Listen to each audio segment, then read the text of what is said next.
Class 11-এর একটি important এবং খুব ইন্টারেস্টিং টপিক হচ্ছে বিন্যাস ও সমবায়, পারমুটেশন এবং কম্বিনেশন। আমরা আজকে পারমুটেশন নিয়ে অর্থাৎ বিন্যাস নিয়ে আলোচনা করব। প্রথমে বুঝতে হবে বিন্যাস কাকে বলে। বিন্যাসের সংজ্ঞাটা হচ্ছে এমন যে একটি নির্দিষ্ট শর্তাধীনে কতগুলি বস্তু বা কতগুলি সংখ্যাকে যত রকমে সাজানো যায় সেই সাজানো সংখ্যাটা বা সজ্জা সংখ্যাটা, সেই সংখ্যাটাকেই বলা হবে বিন্যাস। উদাহরণস্বরূপ আমি 3টি অঙ্ক নিলাম, 1, 2, 3। এবার এখানে একটা সত্য বললাম যে 1, 2, 3 অঙ্কগুলির সাহায্যে 2 অঙ্ক বিশিষ্ট কতগুলি সংখ্যা গঠন করা যায়। এখানে একটা শর্ত দিয়ে দিলাম যে একই অঙ্ক একাধিকবার ব্যবহার করা যাবে না।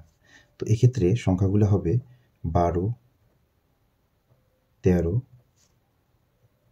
21, 23, 31 এবং হচ্ছে 32। তো এখানে কয়টা সংখ্যা আসলো? 1, 2, 3, 4, 5, 6। তো এক্ষেত্রে বিন্যাস সংখ্যা কত হলো? বিন্যাস সংখ্যা হলো 6। বিন্যাস সংখ্যা হলো 6।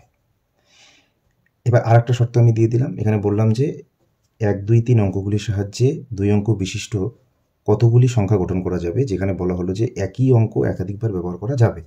এক্ষেত্রে এই 12, 13, 21, 23, 31 ও 32 এই 6টা আসবে, সঙ্গে আরও 3টে এক্সট্রা আসবে। সেটা হচ্ছে 1, 1 অর্থাৎ 11, 2, 2 অর্থাৎ 22, 3, 3 অর্থাৎ 33। তাহলে এখানে সংখ্যা হলো কয়টা? 9টা। অর্থাৎ এখানে বিন্যাস সংখ্যা হবে কত? 9।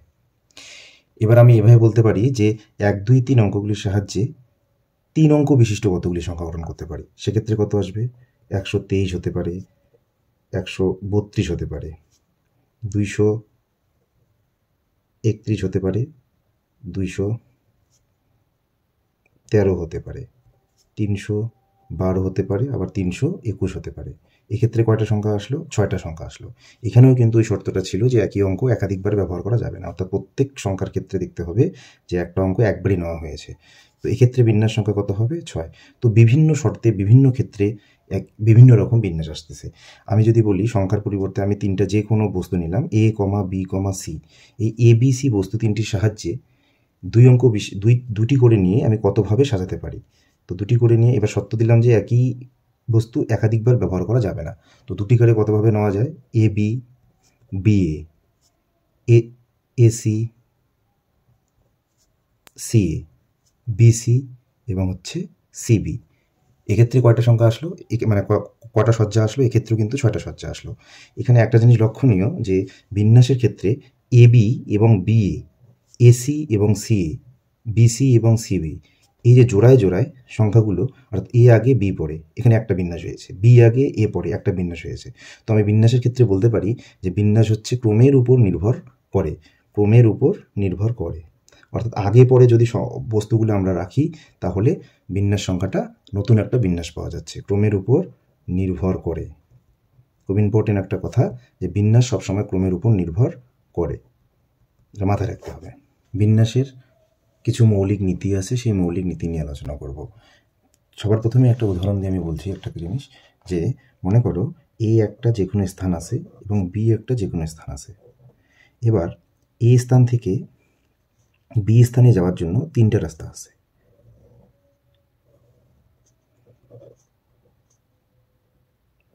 এবার বলা হলো যে এক ব্যক্তি A স্থান থেকে B স্থানে যাবে, এবার সেখান থেকে আবার A স্থানে ফিরে আসবে, এবং তাকে শর্ত দেওয়া হলো সে যে রাস্তা দিয়ে যাবে সেই রাস্তা দিয়ে ফিরে আসা যাবে না।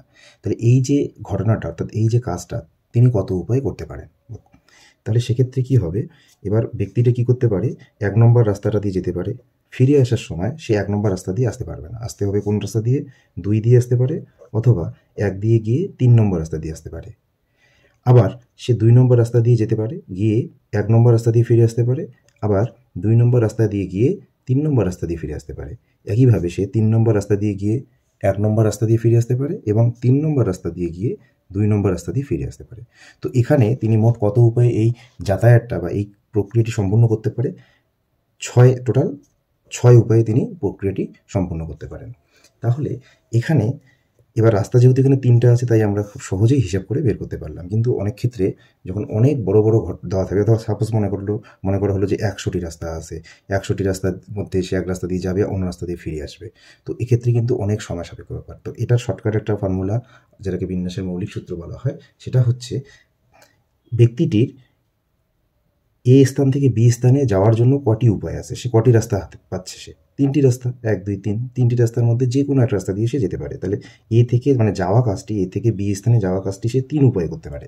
এবার ফিরে আসা অর্থাৎ বি থেকে এতে আবার আসতে তার হাতে রাস্তা থাকবে 2টি, কারণ যে রাস্তা দিয়ে সে যাবে সে রাস্তা দিয়ে ফিরতে পারবে না। তাহলে যে কোনো একটা 3টের মধ্যে যে কোনো একটা রাস্তা দিয়ে সে যাবে, কিন্তু আসার সময় আবার ওই রাস্তা দিয়ে ফিরে আসা যাবে না। অর্থাৎ সেক্ষেত্রে তার হাতে রাস্তা থাকলো কয়টা? 2টা। ফিরে আসার রাস্তা থাকলো 2টা। এই যাওয়ার যে উপায়টা এবং ফিরে আসার যে উপায়টা, সেই উপায় 2টা হচ্ছে গুণ যদি করা যায় তাহলে মোট কয়টা উপায় আসবে? 6টা। তাহলে যাওয়ার উপায় এবং ফিরে আসার উপায়, সেই 2টা উপায়কে গুণ করলে যে উপায়টা আসবে সেটা হচ্ছে 6। আবার আমরা একটু আগে হিসেব করে দেখলাম যে সে 6 উপায়ে কাজটি সম্পূর্ণ করতে পারে। তো শর্টকাট কী করা হবে, যে কোনো একটি কাজ যদি এম উপায়ে সম্পূর্ণ করা সম্ভব হয় এবং অন্য আরেকটি কাজ এন উপায়ে সম্পূর্ণ হয়, তাহলে কাজ দুটি একসঙ্গে কত উপায়ে সম্পূর্ণ হবে? এম ইন্টু এন উপায়ে সম্পূর্ণ হবে। এটা একাধিকের ক্ষেত্রেও সত্য। তাহলে এটা হচ্ছে মৌলিক উপপাদ্য।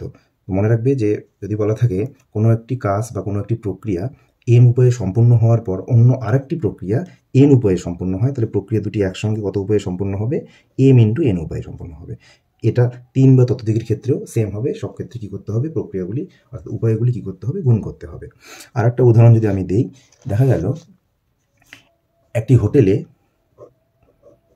4টা রুম আছে। একটা হোটেলে 4টা রুম আছে। এবার 3টা ফ্যামিলি ঘুরতে গিয়ে সেই হোটেলে উঠবে। এবার শর্ত থাকলো এরকম যে কোনো একটা ফ্যামিলি একটি মাত্র রুমই সিলেক্ট করতে পারে। তো সেক্ষেত্রে কী হবে, সেই ফ্যামিলি 3টি 4টা রুম কতভাবে সিলেক্ট করতে পারে? এক্ষেত্রে কী হবে, প্রথমে যে ফ্যামিলিটি যাবে তার হাতে অপশান থাকবে কয়টা? 4টা অপশান। সে 4টা রুমের মধ্যে যে কোনো একটা রুম সিলেক্ট করতে পারে। সে কত উপায়ে রুম সিলেক্ট করতে পারবে? 4 উপায়ে। যে কোনো একটা রুম সে সিলেক্ট করে ফেলবে, সেটা বন্ধ হয়ে গেল। এবার বাকি যে পরের ফ্যামিলিটি, সেই ফ্যামিলিটির হাতে কয়টা অপশান থাকবে? 3টে রুমের অপশান থাকবে। সে তাহলে 3টে রুম কত উপায়ে সিলেক্ট করতে পারে? 3 উপায়ে। অবশিষ্ট যে ফ্যামিলিটি থাকবে তার হাতে কয়টা রুম থাকবে? 2টে রুম। সে 2টি রুম কত উপায়ে সিলেক্ট করতে পারবে? 2 উপায়ে। এই উপায়গুলো কি করবে? টোটাল উপায়গুলো যদি গুণ করা যায় তাহলে হবে কত? 24।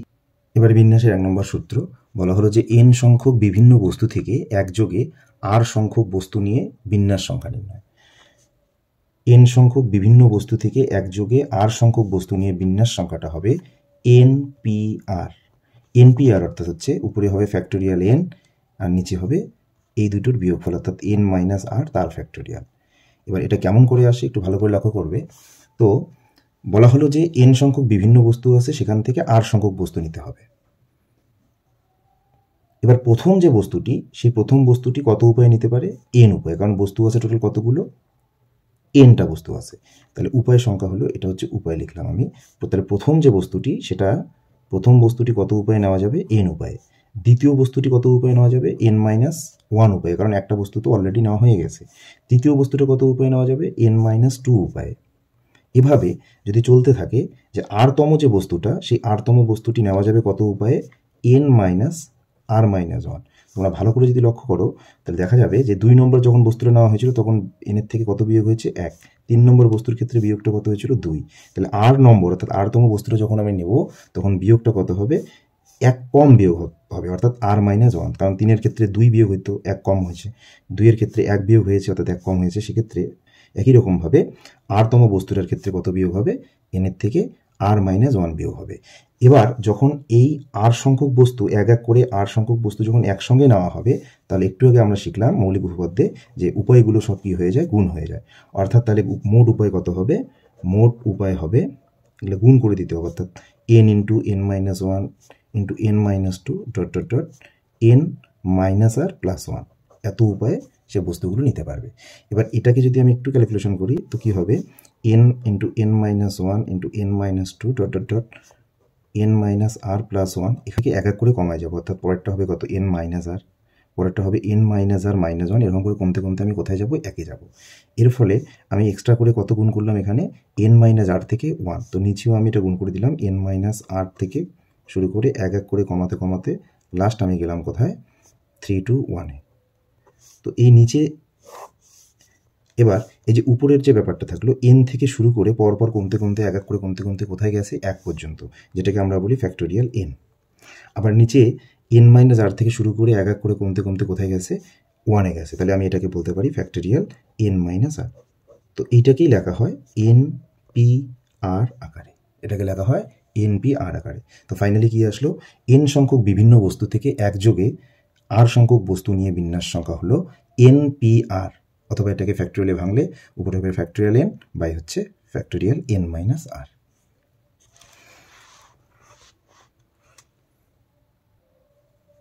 এবার উদাহরণস্বরূপ প্রথমে একটা উদাহরণ দিয়েছিলাম আমি, a, b, c এই তিনটি বিভিন্ন বস্তু থেকে একযোগে দুটি করে নিয়ে আমি বিন্যাসটা বের করেছিলাম, বিন্যাসের মানটা কত আসলো 6।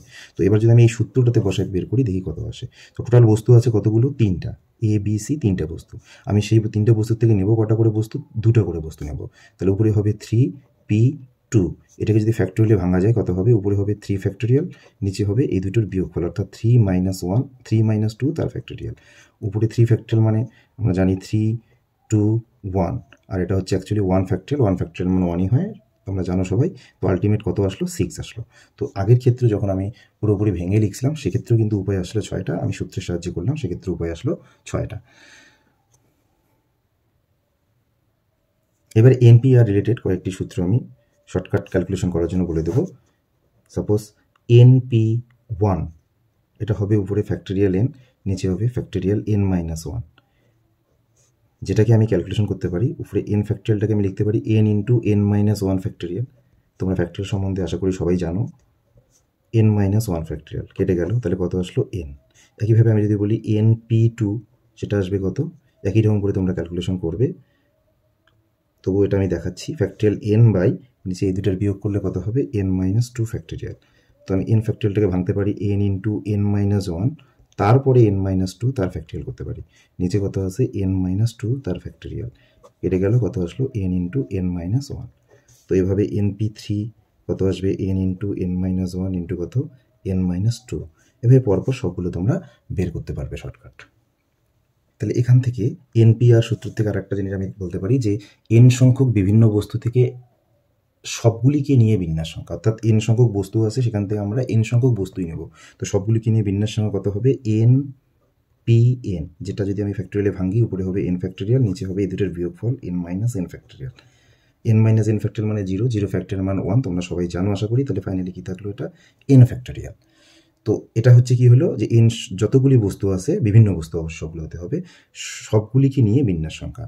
উদাহরণস্বরূপ আমি যদি বলি যে বেঙ্গলি যে শব্দটা রয়েছে, এই শব্দের সমস্ত অক্ষর নিয়ে যদি আমি বিন্যাস করি তাহলে মোট বিন্যাস সংখ্যা কত হবে। তোমরা যেটা লক্ষ্য করবে বেঙ্গলিতে প্রত্যেকটা বর্ণই আলাদা। এখানে টোটাল বর্ণ আছে কয়টা, 1, 2, 3, 4, 5, 6, 7। এবার 7টা বর্ণ থেকে 7টাকে নিয়ে আমি সাজাবো, এদিক ওদিক করে কত রকম করে সাজাতে পারি, 7 আছে তো 7 ফ্যাক্টোরিয়াল। 7 ফ্যাক্টোরিয়াল মান হচ্ছে 7 থেকে শুরু করে 6, 5, 4, 3, 2, 1 সবগুলো গুণ করলে 7 ফ্যাক্টোরিয়াল মান চলে আসবে। এবারে 2 নম্বর সূত্র, একটু ভালো করে সূত্রটি শুনবে ভালো করে। প্রথমে সবগুলি ভিন্ন নয় এরূপ n সংখ্যক বিভিন্ন বস্তুর সবগুলিকে নিয়ে বিন্যাস, অর্থাৎ এখানে যে n সংখ্যক বস্তুর কথা বলা হলো, কিছু সেই n সংখ্যক বস্তুর মধ্যে কিছু বস্তু সমজাতীয় থাকবে। সাপোজ আমি বললাম যে n সংখ্যক বিভিন্ন বস্তু, n সংখ্যক বস্তুর মধ্যে p সংখ্যক বস্তু এক জাতীয় একই রকম, q সংখ্যক বস্তু আর এক জাতীয়, r সংখ্যক বস্তু অন্য আর এক জাতীয়, আর বাকিগুলি ভিন্ন। তো এক্ষেত্রে সবগুলিকে নিয়ে যদি বিন্যাসটা করি সূত্রটা হবে উপরে হবে n ফ্যাক্টোরিয়াল, নিচে যে সমজাতীয় বস্তুগুলো রয়েছে সেই সমজাতীয় বস্তুর যে সংখ্যাটা আছে তাদের ফ্যাক্টোরিয়াল, অর্থাৎ p ফ্যাক্টোরিয়াল, q ফ্যাক্টোরিয়াল এবং r ফ্যাক্টোরিয়াল। উদাহরণস্বরূপ আমি যদি বলি ফুটবল, এই ফুটবল শব্দটির সবগুলি অক্ষরকে নিয়ে যদি আমি বিন্যাস করি সেই বিন্যাস সংখ্যাটা কত হবে, উপরে হবে মোট কতগুলো আছে এখানে অক্ষর, 1, 2, 3, 4, 5, 6, 7, 8, তাহলে উপরে হবে 8 ফ্যাক্টোরিয়াল, নিচে হবে সমজাতীয় কয়টা কি আছে, ও আছে 2টা তার জন্য 2 ফ্যাক্টোরিয়াল, এল আছে 2টা তার জন্য 2 ফ্যাক্টোরিয়াল। এই হলো বিন্যাস সংখ্যা, এটা ক্যালকুলেশন করে নেবে তোমরা। এবার হচ্ছে 3 নম্বর সূত্র। 3 নম্বর সূত্রটা শুনবে যে বলছে প্রত্যেক বস্তুকে আর বার পর্যন্ত বারবার নেওয়া হয় এমন শর্তে n সংখ্যক বিভিন্ন বস্তু থেকে r সংখ্যক বস্তু নিয়ে বিন্যাস সংখ্যা। আরেকবার বলি, যে বলা হলো যে প্রত্যেক বস্তুকে r বার পর্যন্ত বারবার নেওয়া হয় এমন শর্তে n সংখ্যক বিভিন্ন বস্তু থেকে একযোগে r সংখ্যক বস্তু নিয়ে বিন্যাস। সেই বিন্যাস সংখ্যাটা হবে n to the power r। ব্যাপারটা কীরকম? ব্যাপারটা আমি বলে দিলাম যে সাপোজ a, b, c এই তিনটা বস্তু থেকে দুটি করে বস্তু আমি নিচ্ছি, এবং এখানে শর্তটা কি আছে, এখানে n এর মানটা তাহলে দুটি করে যদি বস্তু নেই আমি, তাহলে n এর মানটা হচ্ছে 3 আর r এর মানটা হচ্ছে 2। তার মানে এখানে বিষয়টা দাঁড়ালো যে প্রত্যেকটা বস্তুকে 2 বার পর্যন্ত নেওয়া হবে বা নেওয়া যাবে, কারণ বলা হয়েছে যে n সংখ্যক বিভিন্ন বস্তু থেকে একযোগে r সংখ্যক বস্তু নিয়ে বিন্যাস, এবং প্রত্যেকটি বস্তুকে r বার পর্যন্ত নেওয়া যাবে। তো তাহলে ঘটনাটা কি দাঁড়ায়, তো আমি যদি মানে অর্থাৎ কথার অর্থ হচ্ছে এটাকেও আমি 2 বার ইউজ করতে পারবো, বিটাকেও 2 বার ইউজ করতে পারবো, সিটাকেও 2 বার ইউজ করতে পারবো। এমনিতে তো A B, B A C, C B, B C, আর হচ্ছে গিয়ে আরেকটা থাকলে হচ্ছে সি এ। তো এগুলো তো নেওয়া যাবেই। সঙ্গে যেহেতু প্রত্যেকটি বস্তুকে 2 বার পর্যন্ত আমি ইউজ করতে পারবো, তার মানে নিতে পারবো আমি এ, নিতে পারবো বি 2 বার ইউজ হলো, সিটাও 2 বার ইউজ হলো।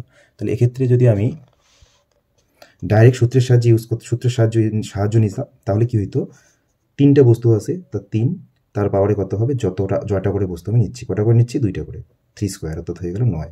হিসাব করে দেখলে 9টা বিন্যাসই পাওয়া যাবে।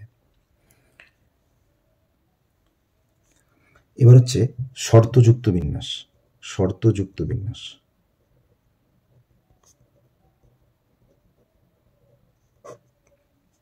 এক নম্বর শর্তযুক্ত বিন্যাসটা হলো m সংখ্যক বিশেষ বস্তু কখনোই থাকবে না এমন শর্তে n সংখ্যক বিভিন্ন বস্তু থেকে r সংখ্যক বস্তু নিয়ে বিন্যাস।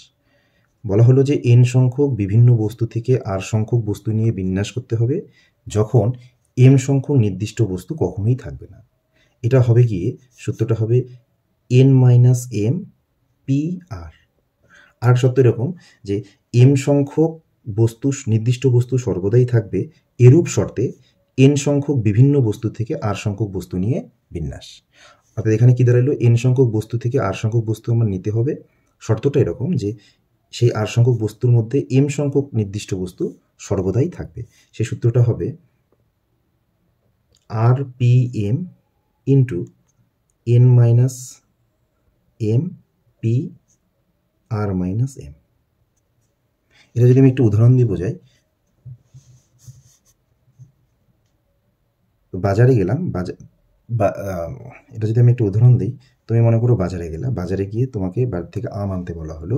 এবার এক দোকানে গেলে, দোকানে দেখা গেল যে 50টি আম আছে, তার মধ্যে 10টি আম পচা। আম আছে টোটাল 50টা বাক্সের মধ্যে, সেই বাক্সের মধ্যে 50টি আম, 10টি আম কি আছে, পচা। তোমাকে বাড়ির থেকে আম আনতে বললো 20টা। তার মানে এখানে n এর মানটা হচ্ছে গিয়ে 50, আর এর মানটা হচ্ছে 20। এবার যেহেতু 10টা আম পচা, তুমি কিন্তু গিয়ে কখনোই ওই 10টা আম নেবে না, অর্থাৎ তুমি সবার আগে এই 10টা আমকে সাইড করে দিবে, অর্থাৎ এই 10টা আম কখনো তুমি নেবে না। অর্থাৎ এই জন্য বলা হলো এখানে শর্তটা এরকম হলো যে এই m সংখ্যক বিশেষ বস্তু কখনো থাকবে না, অর্থাৎ পচা আমগুলো তুমি নেবে না। এই জন্য এখানে কিভাবে বিন্যাসটা হবে, যে টোটাল আম ছিল 50টা, তার মধ্যে 10টা আম তুমি বাদ দিয়ে দিলে, বাকি যে কয়টা থাকলো সেখান থেকে তুমি আম নেবে কয়টা, তোমার আম নেওয়ার কথা ছিল কয়টা আম, 20টা আম, এখান থেকে তুমি নিবা 20টা আম। তো সূত্রটাতে যদি ফেলো স্পষ্ট বোঝা যাচ্ছে, এটা হচ্ছে n, এটা হচ্ছে m, আর এটা হচ্ছে r। আশা করি বুঝতে পারছো। এবার পরের উদাহরণটা যদি আমি দিই, একই উদাহরণ থাকলো, 50টা আম আছে আমের দোকানে, তোমাকে 20টা আম বাড়ি থেকে নিয়ে আসতে বলছে। এবার দেখা গেল যে 10টা আম খুব পাকা এবং ওটা মিষ্টি হবে আর কি, অ্যাকচুয়ালি দেখে মনে হচ্ছে যে এরকম যে খুব পাকা এবং মিষ্টি হবে। তো তোমার টার্গেট থাকবে কি, শুরুতে গিয়ে ওই 10টা আমকে নেওয়া। তার মানে এখানে বিষয়টা দাঁড়ালো যে নির্দিষ্ট m সংখ্যক বস্তু সর্বদাই থাকবে, অর্থাৎ তোমার যে 20টা আম লাগতো, এই 50টা আম দোকানে আছে, তার মধ্যে 10টা আম অত্যন্ত সুস্বাদু হবে, মিষ্টি হবে, তার জন্য তোমার টার্গেট থাকবে প্রথমে গিয়েই সেই 10টা আমকে নেওয়া। তো তুমি করবে কি, যে 20টা আম যেহেতু তোমার নিতে হবে, এই 20টা আমের মধ্যে 10টা আম তুমি আগেই নিয়ে নেবে। কোন 10টা আম, সেই পাকা 10টা আম। বাকি আর লাগবে কয়টা আম তোমাকে, 10টা আম। বাকি 10টা আম কোথার থেকে আসবে, অবশিষ্ট যে আম থাকলো, অর্থাৎ 50টার থেকে কিন্তু অলরেডি 10টা আম তুমি নিয়ে নিয়েছো, সেটার থেকে অবশিষ্ট যে 40টা আম থাকলো সেখান থেকে তুমি কটা আম নেবে? তোমার নেওয়ার কথা ছিল 20টা, অলরেডি কিন্তু 10টা আম তুমি নিয়ে নিয়েছো। 20 মাইনাস 20 মাইনাস 10। তো সূত্রটাতে বসালে স্পষ্ট বোঝা যাচ্ছে এটা হচ্ছে গিয়ে আর এর মান, এটা হচ্ছে এম এর মান, এটা এন, এটা এম, এটা আর, এটা এম। সূত্রটা কিন্তু সুন্দর করে মিলে গেল। এবারে কয়েকটি সমস্যা দেখো। কোশ্চেন নাম্বার 1 বলা হলো যে 2, 4, 6, 8 অঙ্কগুলির সাহায্যে 100 এবং 1000-এর মধ্যবর্তী কতগুলি সংখ্যা গঠন করা যাবে যদি প্রত্যেক অঙ্ক কেবলমাত্র একবার ব্যবহার করা যায়। খুব ভালো করে মনোযোগ সহকারে প্রথমে অঙ্কটা বুঝতে হবে এবং পড়তে হবে। তো আরেকবার বলি, বলছে যে 2, 4, 6 অঙ্কগুলির সাহায্যে 100 এবং 1000-এর মধ্যবর্তী কতগুলি সংখ্যা গঠন করা যাবে যদি প্রত্যেক অঙ্ক কেবলমাত্র একবার ব্যবহার করা যায়। তো 100 এবং 1000-এর মধ্যবর্তী যে সংখ্যাগুলো হবে প্রত্যেকটা সংখ্যাই 3 অঙ্ক বিশিষ্ট। কত অঙ্ক? 3 অঙ্ক বিশিষ্ট। এবার তার মানে আমাকে 3টে ঘর পূরণ করতে হবে, একক, দশক, শতক। অঙ্ক আছে আমার হাতে কয়টি? 4টি। তাহলে এই 4টি অঙ্কের সাহায্যে কয়টা ঘর পূরণ করতে হবে? 3টে ঘর পূরণ করতে হবে। তার মানে 4টা অঙ্ক থেকে 3টে অঙ্ক আমি যতভাবে নিতে পারবো, যতভাবে বিন্যস্ত করতে পারবো, সেই সংখ্যাটা হবে নির্ণীয় বিন্যাস সংখ্যা। তাহলে 4টার থেকে 3টে অঙ্ক নেওয়া যাবে কত উপায়ে? 4p3 উপায়ে। 4p3 মানে মানটা এবার বের করি, ফ্যাক্টরিয়াল 4 উপরে আর নিচে হবে 2টার বিয়োগফল অর্থাৎ ফ্যাক্টরিয়াল 1। 4 ফ্যাক্টরিয়াল মানে কত? 24। 4, 3, 2, 1 গুণ করে যা হবে অর্থাৎ 24। তো এই হলো মোট বিন্যাস সংখ্যা। তাহলে 100 এবং 1000-এর মধ্যবর্তী কতগুলি সংখ্যা গঠন করা যাবে? 2, 4, 6, 8-এর সাহায্যে 24টি। 2 নম্বর কোশ্চেন কি বলা হয়েছে যে ইঞ্জিনিয়ারিং শব্দের অক্ষরগুলি কত রকমে বিন্যস্ত করা যায়। এবার ইঞ্জিনিয়ারিং যে শব্দটা আছে এখানে টোটাল বর্ণ কয়টা আছে? 1, 2, 3, 4, 5, 6, 7, 8, 9, 10, 11। টোটাল বর্ণ 11। তো উপরে 11 ফ্যাক্টরিয়াল হবে। এবার এখানে দেখতে হবে সমজাতীয় কোনো বর্ণ আছে কিনা। যদি সমজাতীয় বর্ণ থাকে তাহলে সেটা নিচে ফ্যাক্টরিয়াল আকারে ভাগ হবে। সমজাতীয় বর্ণ কি আছে এখানে? ই আছে 1, 2, 3। 3টা ই আছে তার জন্য 3 ফ্যাক্টরিয়াল। এন কয়টা আছে? 1টা, 2টা, 3টা তার জন্য 3 ফ্যাক্টরিয়াল। আই কয়টা আছে? জি আছে 2টা, 1টা, 2টা, 2 ফ্যাক্টরিয়াল। আই আছে কয়টা? 1টা, 2টা তার জন্য 2 ফ্যাক্টরিয়াল। অর্থাৎ সমজাতীয় যতগুলি বর্ণ থাকবে প্রত্যেকটারই ফ্যাক্টরিয়াল দিয়ে নিচে কি হবে? ভাগ হবে। 3 নম্বর কোশ্চেনটা কি বলছে? গাভাস্কার শব্দের অক্ষরগুলি কত রকমে বিন্যস্ত করা যাবে যখন 3টি এ সর্বদা একসঙ্গে থাকবে। এবার এ 3টা কি থাকবে? সর্বদা একসঙ্গে থাকবে। এবার একসঙ্গে রাখতে গেলে আমি যদি একটা কাজ করি যে গাভাস্কার শব্দের যে 3টা এ আছে 3টা একে যদি আমি একটা কল্পনা করি, 3টা একেই আমরা 3টে একে কয়টা কল্পনা করলাম? একটা। তার মানে এবার এই একটা বর্ণ যেখানেই যাবে 3টা এ একসঙ্গে যাচ্ছে। এবার দেখো গাভাস্কারে টোটাল বর্ণ কয়টা আছে? 1, 2, 3, 4, 5, 6, 7, 8। এবার 3টা একে যেহেতু আমরা একটা কল্পনা করলাম তাই 3টা এ মিলে হলো 1, বাকি 3টা এ মিলে হলো একটা। 1, 2, 3, 4, 5, 6। তাহলে টোটাল হলো কয়টা? 6টা। এই 6টা বর্ণ কতভাবে বিন্যস্ত হবে? যেহেতু 6টা বর্ণ কিন্তু সবগুলি পৃথক পৃথক হচ্ছে কিন্তু, কারণ এই 3টাকে তো আমরা একটা ধরছি, বাকিগুলো সবগুলো পরস্পর ভিন্ন। তার জন্য ভিন্ন বর্ণ থেকে সবগুলিকে নিয়ে বিন্যস্ত করলে কি হয়? যতগুলো বর্ণ হবে তার ফ্যাক্টরিয়াল। অর্থাৎ এখানে 6টা হলো, তার মানে হচ্ছে 6 ফ্যাক্টরিয়াল। এবার যে এ 3টাকে আমরা একসঙ্গে ধরলাম ওরাও তো নিজেদের মধ্যে এদিক ওদিক করে সাজতে পারে। তো এক্ষেত্রে 3টা এ যেহেতু একই জাতীয়, এরা যদি স্থান পরিবর্তন করে নতুন কোনো শব্দ আসবে না। অর্থাৎ এই 3টা এ নিয়ে কোনো আর সমস্যা নেই। তাহলে টোটাল বিন্যাস সংখ্যা কত হলো? 6 ফ্যাক্টরিয়াল। এবার তারপর কি বলছে? স্ট্রেঞ্জ শব্দের অক্ষরগুলি কত রকমে সাজানো যাবে যাতে স্বরবর্ণগুলি কখনো একত্রে না থাকে। অর্থাৎ স্বরবর্ণ যে কটা আছে সেগুলো আলাদা আলাদা জায়গায় থাকবে, একসঙ্গে স্বরবর্ণগুলো থাকবে না। তো এবার প্রথমে আমরা কি করব? স্বরবর্ণ এখানে কয়টা আছে? 2টা, এ এবং ই। এবার আমরা প্রথমে যেটা করব স্বরবর্ণ 2টাকে একটা কল্পনা করব, একটা কল্পনা করে বিন্যস্ত করব। তাহলে স্বরবর্ণ 2টাকে যদি একটা কল্পনা করা যায় এবং তারপরে যদি বিন্যাস করা যায় তাহলে স্বরবর্ণগুলো সবসময় কি করবে? একসঙ্গে থাকবে। আর একবার কি করব? সবগুলোকে মিলে বিন্যাসটা করব।